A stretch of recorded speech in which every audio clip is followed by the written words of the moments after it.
Bonjour, bienvenue à tous et merci d'assister à ce webinaire qui va traiter donc de notre solution de gestion de panel Sphinx Community. J'espère que vous m'entendez bien, donc si vous avez la moindre remarque, la moindre question, comme après les tests qu'on a fait tout à l'heure, vous avez un chat à votre disposition. On va faire quelques pauses au milieu du webinaire notamment pour répondre à vos questions et donc ce sera Céline, qui est l'une de mes collègues et qui va s'en charger oralement. Bonjour à tous. L'idée donc ça va être durant environ 45 minutes de faire un point concernant l'intérêt de constituer un panel et puis ensuite de voir son application avec nos différentes solutions. On va commencer par une présentation rapide de notre société puis après on rentrera plus en détail dans le vif du sujet.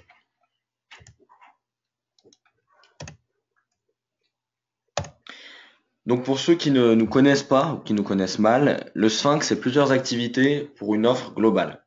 Tout d'abord la partie logicielle qui est la plus connue. On propose plusieurs solutions qui vont vous permettre de réaliser l'ensemble de vos projets d'enquête, de la conception du questionnaire à la restitution des résultats. Notre objectif, c'est vraiment d'avoir des outils qui sont ergonomiques et modernes et qui vont s'adapter à tout type de support, que ce soit du papier, du web ou que ce soit aussi du mobile.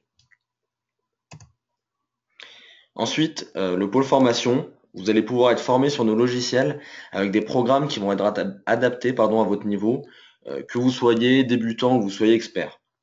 Ces formations elles peuvent être réalisées en présentiel, inter-entreprise ou sur site, ou à distance via de la téléformation. Et enfin, la partie institute, on a un pôle études qui est constitué de plusieurs chefs de projet qui pourront soit prendre en charge vos projets, soit vous accompagner dans leur réalisation. Les prendre en charge parce qu'on peut réaliser pour vous soit une partie, soit la totalité de l'un de vos projets en sous-traitance, et vous accompagner parce que vous pouvez être aidé et conseillé par l'un de nos chefs de projet sur n'importe quelle étape de vos enquêtes. Avant de vous présenter la solution, je vais simplement faire un point sur le comportement du consommateur, du client en général. Aujourd'hui, comme vous le savez probablement, sur un grand nombre de secteurs d'activité, on a affaire à des clients qui sont volatiles. Nous-mêmes, on va être l'exemple parfait du client volatile. Par exemple, on va aller faire nos courses dans différents magasins euh, et pas forcément parce qu'on n'est pas satisfait du précédent. On va aller un coup dans un hypermarché parce qu'il y a plus de choix, une autre fois on va aller dans un supermarché parce qu'il est plus proche, etc. Donc au final, ce qu'il faut voir, c'est qu'un client fidèle est généralement satisfait. Par contre, un client satisfait n'est pas toujours fidèle. Des clients qui sont exigeants. Il y a une vraie attente, notamment en termes de service, et le moindre faux pas que vous puissiez faire peut vraiment générer la perte du client. En France, en 2013, plus de la moitié des consommateurs ont changé de fournisseur parce qu'ils jugeaient le service, le produit inadapté. Donc c'est vraiment nécessaire de bien comprendre les attentes pour pallier aux insatisfactions. Les clients qui sont pressés. Parmi les raisons d'insatisfaction qu'on évoquait et de perte de clients, il y a notamment un manque de réactivité ou une absence de feedback. C'est vraiment important donc de mettre en place des actions qui vont permettre de gagner en proximité avec ses clients. Des clients qui sont à la recherche d'expérience.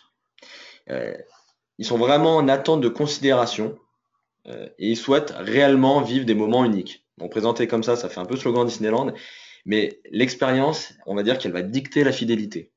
C'est donc vraiment important de donner de l'importance à la vie du client. Dernier point, des clients qui sont créatifs. Quand on parle de la vie du client, le client peut vraiment devenir un vrai acteur stratégique de votre entreprise. Il est vraiment créatif, il peut vous donner des idées, des pistes dans le développement de votre activité. Donc le solliciter, ça devient véritablement intéressant. Ces 5 points nécessitent donc vraiment d'être pris en compte afin de répondre aux attentes de vos clients, notamment en favorisant leur implication.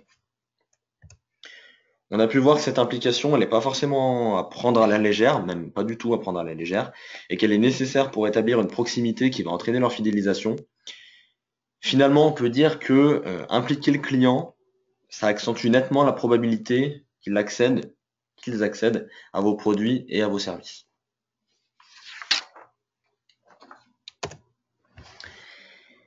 Pour favoriser l'implication des clients, donc pour établir de la proximité, on a une solution, enfin non, il y a une solution qui est particulièrement bien adapté. Et donc, vu le thème du webinaire, je pense que vous allez être très surpris. C'est donc la gestion du panel. Un panel, pour le définir, c'est un échantillon permanent et représentatif de consommateurs, de professionnels, qui sont interrogés et qui transmettent régulièrement des données relatives à leur comportement. L'idée, c'est vraiment de réaliser des enquêtes qui vont permettre de mesurer l'évolution du comportement et donc d'affiner les actions qu'on pourra mener ensuite pour conserver nos clients. Les clients, ils peuvent donc être acteurs, comme on a pu l'évoquer tout à l'heure, via ce qu'on peut appeler un crowdsourcing. Donc une petite parenthèse sur le crowdsourcing, c'est vraiment l'utilisation de la créativité, de l'intelligence et du savoir-faire d'un grand nombre de personnes, donc en l'occurrence les clients ou les consommateurs, pour réaliser certaines tâches qui sont habituellement effectuées par un collaborateur. Donc on va proposer aux clients de finalement nous faire de vraies propositions sur les services, sur les produits, en échange de gains qui peuvent prendre la forme que vous aurez choisie. Voilà, donc après au niveau des panels, on peut dire qu'ils peuvent être constitués finalement pour un grand nombre d'études différentes et qui peuvent être assimilés finalement à de nombreux secteurs d'activité. Donc en termes d'application, on peut voir des tests produits, des tests concepts, des enquêtes de SAT, des enquêtes sur la voix du client, des enquêtes de conjoncture ou encore des études plutôt ad hoc. Donc vous savez que la gestion des panels peut vraiment avoir un intérêt pour vous, pour comprendre vos clients actuels ou potentiels, et il peut vous permettre donc d'affiner vos actions afin qu'elles correspondent à la demande du marché. Dans l'idée, bon, c'est pas mal de savoir ça. Maintenant, il y a plusieurs questions qui peuvent se poser pour monter correctement un panel. Le premier groupe de questions, il va être relatif au recrutement. Donc forcément, avoir un bon panel, ça va nécessiter d'avoir des bons panélistes. Donc les plusieurs questions qui sont relatives à ça, quelle est votre cible? Si on prend l'exemple, par exemple, d'une grande enseigne de bricolage, on peut éventuellement avoir des clients qui sont actifs, on peut avoir des clients qui sont des personnes susceptibles d'être bricoleuses, mais en tout cas, dans le panel, c'est pas nécessaire forcément d'avoir des adolescents. Comment attirer votre cible? Une fois que vous la connaissez, c'est pas forcément facile de la recruter. Vous pouvez disposer d'un fichier client auquel vous allez envoyer un mail pour leur proposer d'être panéliste. Mais bon, il y a d'autres possibilités. Par exemple, vous pouvez acheter des espaces publicitaires au sein de sites internet. Vous pouvez insérer des bannières sur votre propre site internet ou vous pouvez encore communiquer sur les réseaux sociaux. Quelle promesse? Vouloir attirer des panélistes finalement pour connaître leur comportement, ça va être votre objectif. On est d'accord? Par contre, c'est pas certain que ce soit suffisant pour les convaincre. Donc il faut vraiment qu'il y ait des gains en jeu, par exemple. Ça peut être des gains, des cadeaux, ou une promesse de voir leurs idées qui vont être prises en compte par votre société. Et enfin, quelle gestion de ces panélistes? Donc attention, recruter dans un premier temps, c'est très important. Par contre, c'est tout aussi important de ne pas relâcher les efforts derrière. Tous les panélistes ne sont pas actifs. Donc c'est vraiment primordial de pallier à un effet d'essoufflement et de poursuivre tous les efforts de recrutement tout au long de l'année. Après le recrutement, on a la problématique de gestion des enquêtes. Donc vous avez recruté vos panélistes. Maintenant, vous allez pouvoir créer vos campagnes. Donc quelles études mener et à quelle fréquence? Il faut surtout pas sursolliciter vos répondants et ni les sous-solliciter pardon d'ailleurs, parce que ça pourrait devenir vraiment problématique en termes de taux de réponse et d'implication. Quelle cible pour obtenir des réponses cohérentes? Plus votre panel va être complet, plus vous allez pouvoir affiner votre cible. Si par exemple une enseigne comme McDonald's souhaite poser des questions concernant leur Happy Meal, qui est un menu pour enfants, ils vont pouvoir choisir uniquement les parents ayant des enfants entre 4 et 10 ans, par exemple, qui vivent en zone urbaine et qui ont acheté un Happy Meal lors des 6 derniers mois. Donc il y a vraiment des possibilités de rendre représentatif votre enquête et vos répondants. Et enfin, quelle incitation? Donc ça va reprendre l'idée de la promesse qu'on a évoquée tout à l'heure. Il y a vraiment un système de rétribution qui peut être développé pour récompenser les panélistes qui répondent afin de les inciter à répondre toujours pour les prochaines enquêtes. Et dernier groupe, l'animation du panel, qui va servir forcément à le faire vivre et qui est très important, pas à négliger. Donc quelles informations communiquer? Au-delà des réponses que vous attendez de la part des répondants, c'est vraiment important que la communication se fasse dans les deux sens. Donc vous pouvez aussi leur communiquer des infos sur vos produits, des réductions, des codes promo. Vous pouvez leur communiquer des infos sur votre société, mais aussi les résultats des enquêtes auxquelles ils ont pu répondre. Et ensuite, comment leur communiquer ces informations? Vous avez par exemple un espace personnel qui peut leur être propre, sur lequel ils vont se connecter, mais aussi un forum de discussion qui pourrait être complémentaire de cet espace personnel et sur lequel vraiment vous allez pouvoir échanger de manière certaine avec l'ensemble de ces panélistes. Voilà, donc on va passer sur la présentation de la solution. Céline, est-ce que tu as des questions possibles? Alors pour le moment, je crois que personne n'a posé de questions. Donc n'hésitez pas, si vous en avez au cours de la présentation, à nous en faire part par le module de chat. Voilà, donc pour la présentation de la solution, on va étudier un cas qui est complètement fictif et qui correspond à un laboratoire qui se nomme Anesia. Donc Anesia, ça va être un laboratoire vraiment fictif et qui va recruter et gérer une base de panélistes afin de mettre en place des tests produits. Leur but, ça va vraiment être d'adapter leurs produits en fonction des retours afin de fidéliser finalement les clients.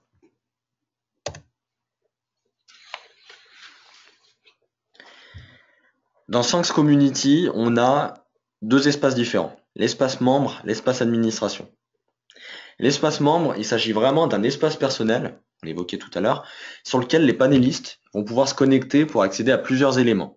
Ils vont pouvoir accéder aux campagnes, donc aux enquêtes, auxquelles ils vont pouvoir répondre, et également à leur historique, le nombre de points qu'ils ont cumulés, donc les rétributions que vous leur avez accordées, et aussi leur enquête de profil qu'ils vont pouvoir modifier. Donc l'enquête de profil, finalement, c'est les données qui vont bien vouloir vous communiquer pour que derrière, vous puissiez gérer au mieux et cibler au mieux votre panel lors des enquêtes. Donc on va rentrer dans l'espace membre afin que vous puissiez voir rapidement à quoi il peut ressembler.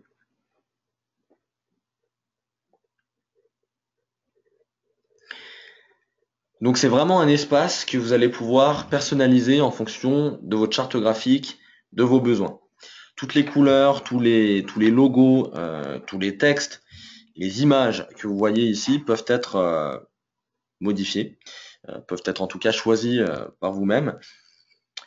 Et c'est vraiment en communiquant cet espace personnel-là, en tout cas c'est un des moyens qui va permettre à des nouveaux panélistes de s'inscrire. Comme on peut voir ici le bouton s'inscrire.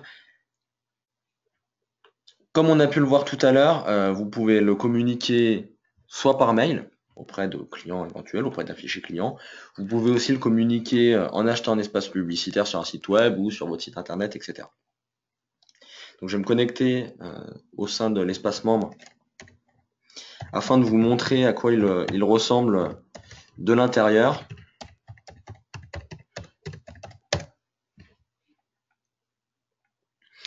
Voilà, donc vous voyez qu'il y a, on va dire, trois cadres principaux. Vous avez un premier cadre qui va permettre au panéliste de modifier ses informations personnelles, son email, son mot de passe ou son profil. Il va aussi lui permettre de connaître le nombre de points dont il dispose. On a un deuxième cadre qui est plutôt lié aux actualités, tout simplement. Ça peut être des informations sur l'activité de votre entreprise, ça peut être des liens vers les résultats des enquêtes auxquelles les panélistes ont répondu, et ça peut être aussi vraiment un moyen pour vous d'échanger avec vos différents panélistes. Et enfin, le troisième, l'espace central, on va dire, c'est sur cet espace-là que vous allez voir les enquêtes, que les panélistes vont voir les enquêtes qui sont en cours et qui leur sont destinées. Voilà, donc après, pour accéder aux enquêtes, il peut donc passer par son espace personnel. Après, on verra aussi que vous pouvez leur diffuser les liens vers les questionnaires, vers les enquêtes, par mail. L'espace personnel, c'est un plus. C'est pas nécessaire forcément aux panélistes de se rendre dessus pour pouvoir répondre à l'ensemble des questionnaires. Voilà, donc on va passer sur la partie plutôt administrateur. L'espace administrateur, il va vraiment vous permettre de mettre en place tous les éléments concernant la gestion du panel et son animation. Donc vous allez pouvoir, à partir de cet espace-là, créer autant de campagnes que vous le souhaitez, tout en sachant encore qu'une campagne, ça correspond à une enquête. Vous allez pouvoir sélectionner des panélistes à contacter selon des critères précis. Vous allez pouvoir gérer des quotas. Vous allez pouvoir contacter vos répondants via un emailing qui va être programmé.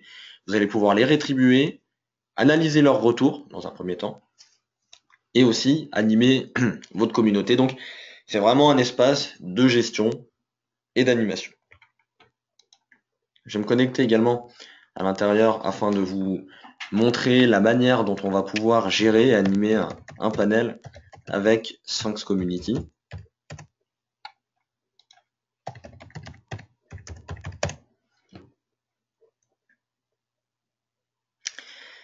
Donc on va se retrouver donc sur une page d'accueil qui comprend d'ores et déjà plusieurs informations qui vont être liées à votre panel. Vous avez la liste des dernières campagnes effectuées avec le taux de réponse, le nombre de répondants ou également la date de la dernière réponse. Vous avez également accès à l'activité de vos panélistes sur les derniers mois, que ce soit le nombre de réponses et le nombre d'inscriptions.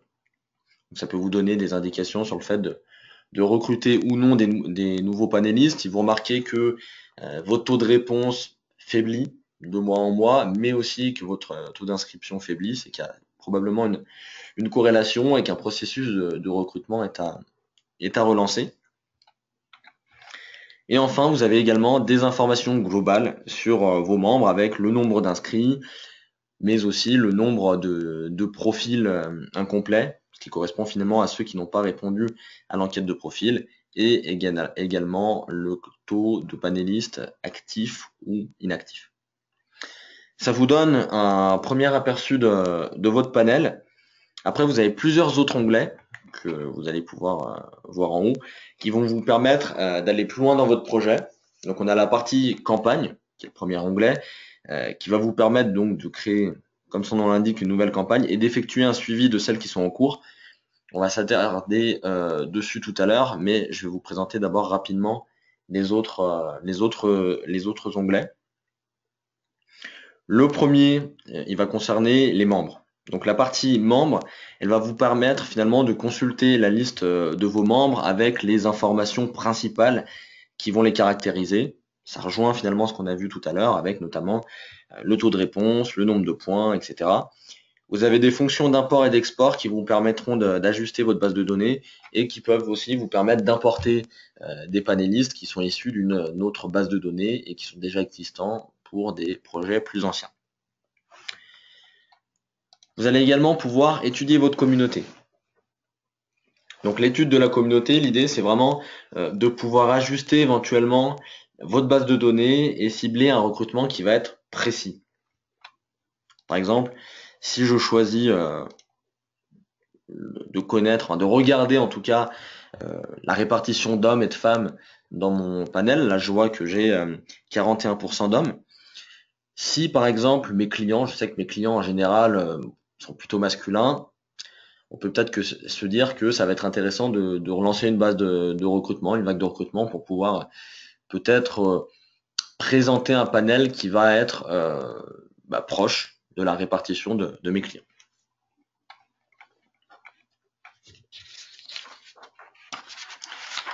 On a aussi, après la partie membre, la partie plutôt liée à l'animation. Donc ça va vous permettre, comme son nom l'indique, d'animer votre communauté. Vous allez pouvoir transmettre vraiment des informations à vos panélistes et gérer des rétributions. Il y a la partie gestion des news qu'on a pu voir tout à l'heure dans l'espace personnel. Cette partie-là, elle va vous permettre donc de transmettre des infos. Ça peut vous permettre de générer des liens hypertextes, de mettre des images, de choisir des polices. On a vraiment une possibilité de personnaliser. Et c'est là où on va notamment pouvoir, par exemple, présenter les réponses aux enquêtes qui ont été administrées aux panélistes. On a une partie également rétribution.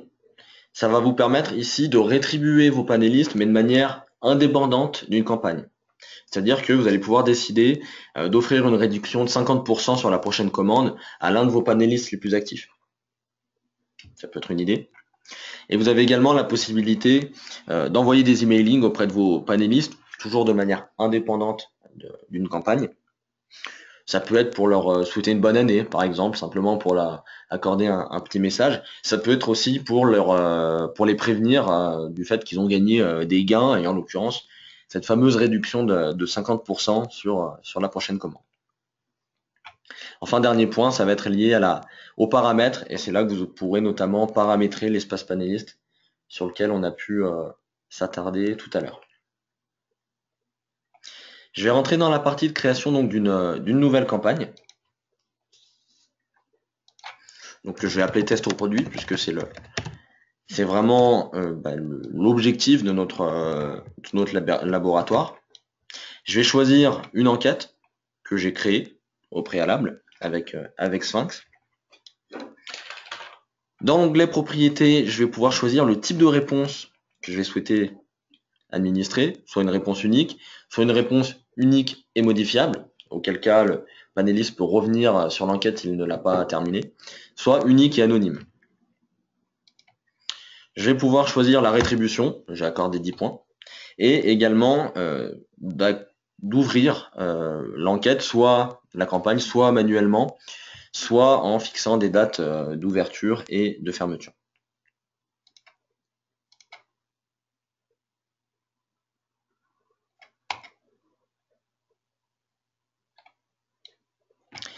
Voilà, donc je vais arriver sur l'endroit, le moment où je vais pouvoir inscrire mes panélistes et choisir qui va pouvoir répondre à mes enquêtes. Je vais pas m'attarder pour l'instant sur le cadre du haut qui va évoluer au fur et à mesure, vous verrez tout à l'heure, de la gestion de cette campagne.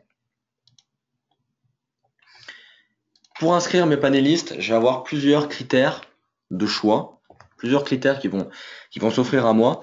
J'ai les critères d'activité qui vont correspondre globalement au nombre de points, aux habitudes de réponse. Les critères de profil qui vont correspondre aux données collectées sur l'enquête de profil. Ça peut être la CSP, ça peut être l'âge, ça peut être des hobbies, ça peut être la forme de coton-tige préférée. Et enfin, les critères de campagne qui sont relatifs à des réponses particulières qui ont été données lors d'enquêtes précédentes. Par exemple, on va pouvoir n'interroger que ceux qui se sont déclarés très satisfaits lors d'une enquête précédente. Donc c'est vraiment ces critères-là qui vont permettre d'affiner et de cibler de manière particulière mon panel et de n'interroger effectivement que les répondants qui auront un intérêt pour moi. Donc pour cette enquête, par exemple, je vais choisir de n'interroger que les personnes, mes panélistes qui ont entre 15 et 40 ans, par exemple. C'est-à-dire que tout panéliste au-dessus ou en dessous de cette catégorie d'âge ne recevra pas évidemment l'enquête. Et également ceux qui ont un taux de réponse supérieur à 5%. Je regarde le nombre de membres disponibles, 21. Étant donné que j'ai un panel qui est assez petit pour ce test, je vais enlever l'ensemble des critères, mais voilà, vous avez déjà la possibilité de voir combien de panélistes sont touchés par vos critères. Voilà. Là, je recompte le nombre de membres disponibles. J'en ai effectivement 46 qui correspond à l'ensemble de mes membres.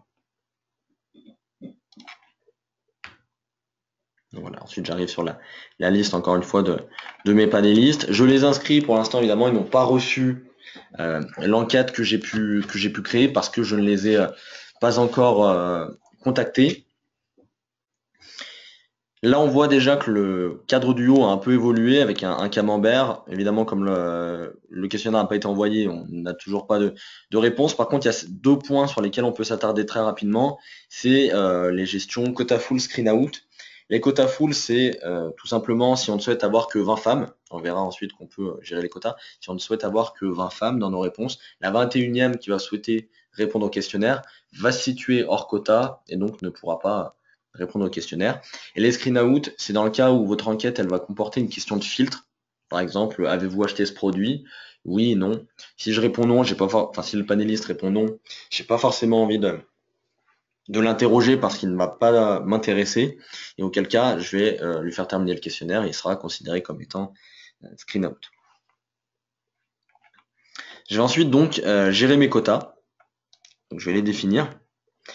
Je vais choisir par exemple de cibler uniquement 30 personnes. Et je vais rester sur la variable de sexe avec 50% d'hommes et 50% de femmes. Donc ça fait bien 15 et 15. On n'a pas encore évidemment de réponse. On peut ajouter plusieurs quotas, si on le souhaite, pour pouvoir vraiment affiner ces analyses-là. Là, je n'ai pas en créé non plus parce que sinon, ça va un petit peu me réduire la possibilité de réponse. Simplement, vous avez également la possibilité à cet endroit-là d'envoyer un message finalement à ceux qui sont quota full, screen out, une fois qu'ils seront connectés et qui seront bloqués sur le questionnaire. Un message leur disant tout simplement les remerciant, mais voilà, en leur indiquant qu'ils ne correspondent pas forcément au profil de répondant attendu. C'est vraiment important de communiquer auprès de ces personnes-là parce que voilà, il faut les fidéliser au niveau du panel et il ne faut pas il n'aient plus l'envie derrière de retourner sur vos enquêtes parce qu'ils estiment qu'ils ne correspondent jamais au profil attendu. Donc là, vous avez inscrit vos panélistes, vous avez mis en place vos quotas. Vous allez pouvoir maintenant diffuser l'enquête. Vous allez pouvoir créer des messages d'invitation et de relance qui sont tout à fait personnalisables. Et vous allez pouvoir choisir par exemple l'adresse d'expéditeur. Vous allez pouvoir insérer des pièces jointes et tout un tas d'images de personnalisation qui seront nécessaires pour votre communication auprès de vos panélistes. Vous avez également la possibilité d'enregistrer un message comme étant un modèle, puis de l'appliquer ensuite pour ne pas avoir à recréer finalement une certaine charte graphique à chaque envoi. Au niveau de l'envoi, donc, vous allez avoir différentes possibilités. La première, ça va être éventuellement de le configurer, soit je l'envoie immédiatement, soit je l'envoie à une certaine date. Je vais pouvoir sélectionner mes inscrits, mais bon, généralement, on a fait de la sélection au préalable, donc à voir s'il y a une nouvelle gestion à réaliser.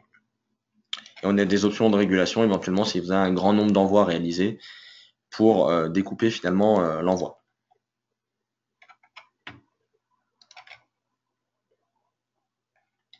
Donc là, j'ai envoyé mon enquête aux 46 membres de mon panel qui ont été contactés, qui vont, j'espère, pouvoir répondre à ce questionnaire-là, afin de vous montrer l'analyse des résultats derrière.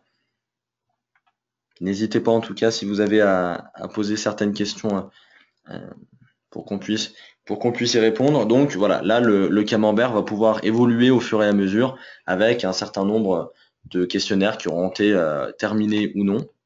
Donc on voit déjà que on a certaines personnes, on a un nombre de questionnaires très élevé de 1 qui ont été remplis et d'autres qui sont en cours de réalisation. Donc ça va évoluer au fur et à mesure et ensuite on va pouvoir analyser les résultats. On a une question a priori à laquelle on va pouvoir répondre pour vous donner plus d'indications. Oui, alors j'ai une question qui est arrivée par le chat. On en profite pour la poser maintenant et vous donner quelques réponses en attendant qu'on collecte quelques réponses à l'enquête qu'a diffusée Jérémy. Donc une question sur le nombre d'enquêtes, la possibilité d'envoyer des enquêtes en simultané. Donc oui, c'est tout à fait possible. Donc sur un panel, vous pouvez gérer un nombre d'enquêtes, donc un nombre d'enquêtes important. Vous avez la possibilité d'en envoyer en même temps sur des cibles différentes ou sur même des cibles similaires. Donc aucun souci là-dessus. Et sur les panélistes qui sont disponibles sur un abonnement de base, vous avez une limite de 2000 panélistes qu'effectivement on peut faire évoluer voilà, à la demande en fonction du volume de panélistes que vous avez. Donc voilà, pour répondre à la question, effectivement, on gère des enquêtes en simultané, des enquêtes différentes sur des panélistes, des échantillons semblables ou différents. Voilà, donc merci Céline pour cette réponse. J'ai regardé si le taux de retour a évolué, est déjà un petit peu plus intéressant avec un taux de retour de 20%. Voilà, donc on peut aller réaliser certains tri à plat, certains tri croisés pour pouvoir avoir différents éléments. L'idée c'est d'avoir un maximum d'éléments tout simplement sur votre enquête et pouvoir très rapidement et en temps réel savoir quelles sont les réponses à ces données-là. Vous voyez, vous pouvez faire des tri à plat, des tri croisés, éventuellement faire quelques analyses textuelles en cas de besoin. Voilà, donc globalement on a fait le tour de l'outil Sphinx Community. Donc comme vous avez pu le comprendre, Sphinx Community, ça va vous permettre de gérer, d'animer votre panel au sein d'un même outil qui se veut intuitif et facile d'utilisation. C'est vraiment l'objectif primordial de cet outil-là. Grâce à l'étude poussée, à la sélection précise des panélistes, à la pertinence de vos enquêtes, à l'animation et aux échanges que vous pouvez avoir avec ces répondants, vous allez vraiment pouvoir connaître avec précision vos clients et mettre en place des actions nécessaires pour les fidéliser. Voilà. Donc, pour faire un topo, pour réussir de manière idéale vos projets de panel, on va vraiment être en capacité de vous apporter une offre qui va être complète. Donc, ça rejoint ce qu'on a pu voir au début de ce webinaire-là. Donc, on a Sphinx Community, qui est la plateforme de gestion et d'animation des panels. On va pouvoir vous former chez vous ou à distance avec des programmes qui peuvent être standards ou personnalisés sur cet outil et sur les astuces qui sont liées à ce type de projet. On va pouvoir aussi vous accompagner avec des chefs de projet chez nous au cours de rendez-vous qui vont par contre se situer à distance sur les étapes de votre choix. Donc ça peut être du recrutement à l'animation du panel en passant par toutes sortes d'épreuves de gestion. On a vraiment dans notre équipe certains éléments qui bénéficient d'une vraie expertise et qui ont l'habitude de travailler sur ce genre de problématiques. Donc voilà, j'insiste vraiment sur le fait que on va vous livrer un outil, ok, pour gérer la gestion des panels, mais vu l'importance du panel, vu le gain qu'il peut vous apporter, on peut vraiment vous aider à être les plus performants possibles et à vous approprier au mieux ce type de problématique.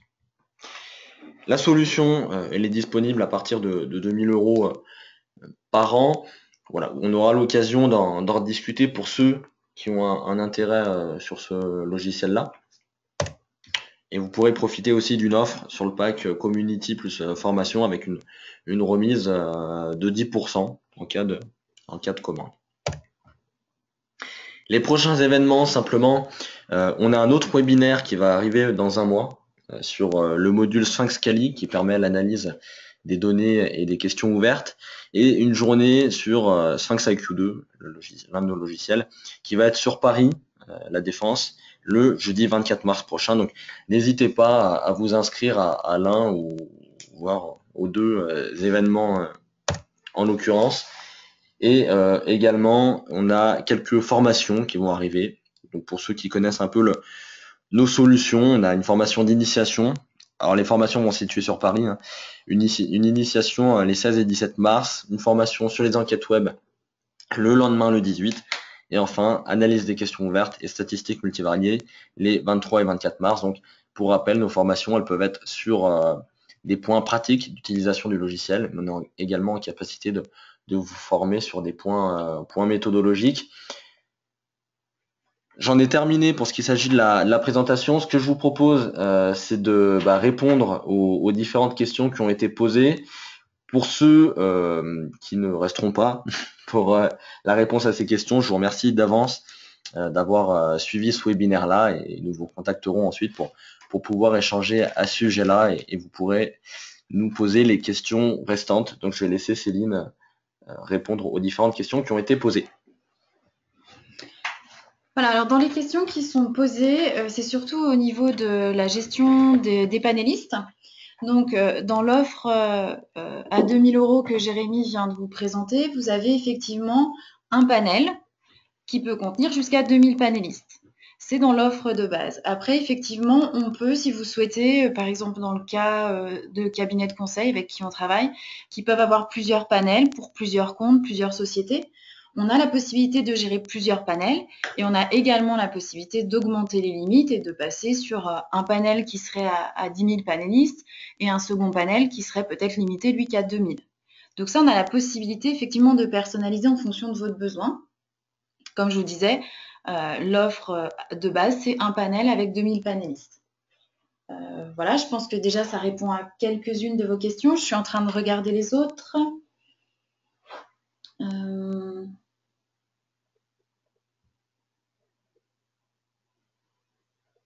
Donc, quand un panéliste, effectivement, une nouvelle personne souhaite s'inscrire, elle va renseigner un formulaire d'inscription, s'identifier avec un mail, un login et un mot de passe.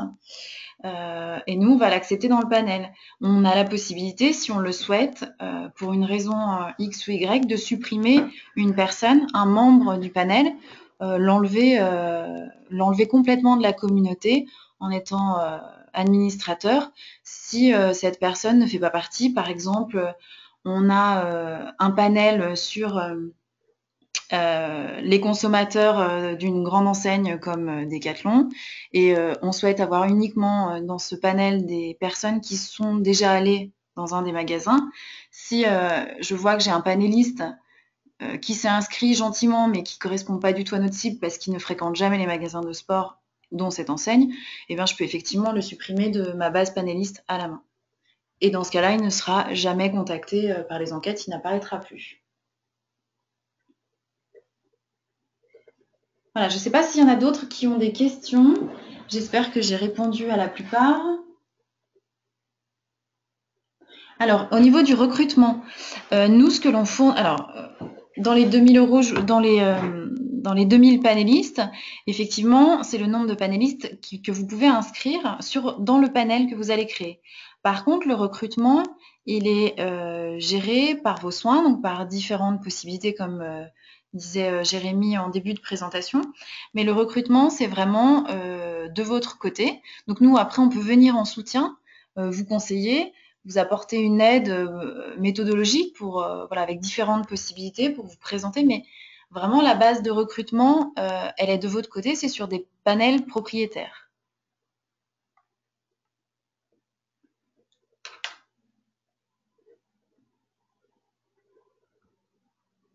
Je ne sais pas si d'autres personnes ont encore des questions. On va laisser le chat encore ouvert quelques minutes. Si on voit qu'il y a d'autres questions, on y répondra. Dans tous les cas, sachez que j'ai également eu la question. Vous allez avoir le support de présentation. Vous allez le recevoir par mail à la fin du webinaire. Et on reviendra vers vous pour répondre personnellement, individuellement à toutes vos questions éventuelles qui pourraient venir dans les prochains jours également.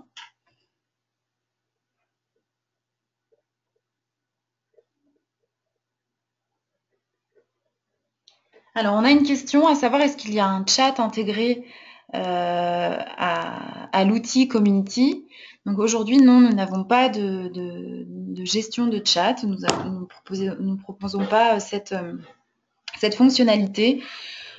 Voilà, on est en train de réfléchir sur la question de forum, de chat. Pour l'instant, ce n'est pas à disposition. Je me permets d'intervenir. Donc effectivement, aujourd'hui, il n'y a pas de forums de chat qui sont intégrés directement à Sphinx Community. Par contre, ce qu'on est en capacité de faire, c'est de greffer éventuellement, par exemple, un forum qui aura été créé indépendamment à Community. Bon, alors ça serait par exemple depuis l'espace personnel redirigé vers le lien du forum. Donc on va dire que c'est pas tout à fait intégré. Par contre, on est en capacité derrière, en fonction du besoin, de pouvoir apporter certains éléments en plus pour permettre d'avoir un échange au plus proche, établir un maximum de proximité avec les répondants. On sait, et comme on a pu l'évoquer tout à l'heure, que c'est vraiment primordial qu'il y ait une communication qui aille dans les deux sens. Donc c'est pour ça, tout ce qui est idée de forum, tout ce qui est idée éventuellement de chat, il faut pas, même si c'est actuellement, je dis bien actuellement parce que ça sera amené à évoluer, si c'est pas actuellement intégré, on peut derrière faire des différents développements, différents travaux pour que des forums puissent être compatibles avec Sphinx Community. Effectivement, dans ces cas-là, faut pas hésiter à revenir directement vers votre contact habituel au Sphinx si vous en avez un, ou nous on reviendra vers vous et on peut étudier vos besoins à la carte et vous faire une réponse personnalisée en fonction des développements qu'on peut ou pas mettre en place. En tout cas, on peut étudier chaque hypothèse. Voilà, j'ai l'impression qu'il n'y a plus de questions.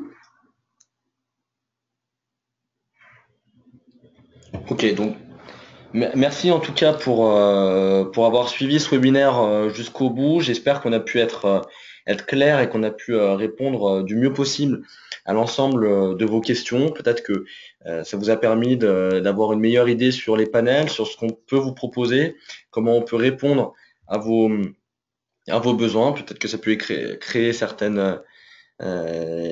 besoins de votre côté. Quoi qu'il en soit, comme Céline a pu le dire tout à l'heure, on reviendra vers vous pour échanger avec vous sur ce webinaire, sur vos besoins éventuels. Si vous avez des questions qui vous viennent, qu'elles soient sur le logiciel, sur ce module-là, sur toutes sortes de choses qui peuvent tourner autour de ce qu'on vous a présenté, autour de Sphinx, on sera là pour y répondre. Donc je vous remercie en tout cas à nouveau d'avoir été présent, d'avoir suivi ce webinaire. Et puis je vous dis à très bientôt. Merci et bonne fin de journée. Au revoir.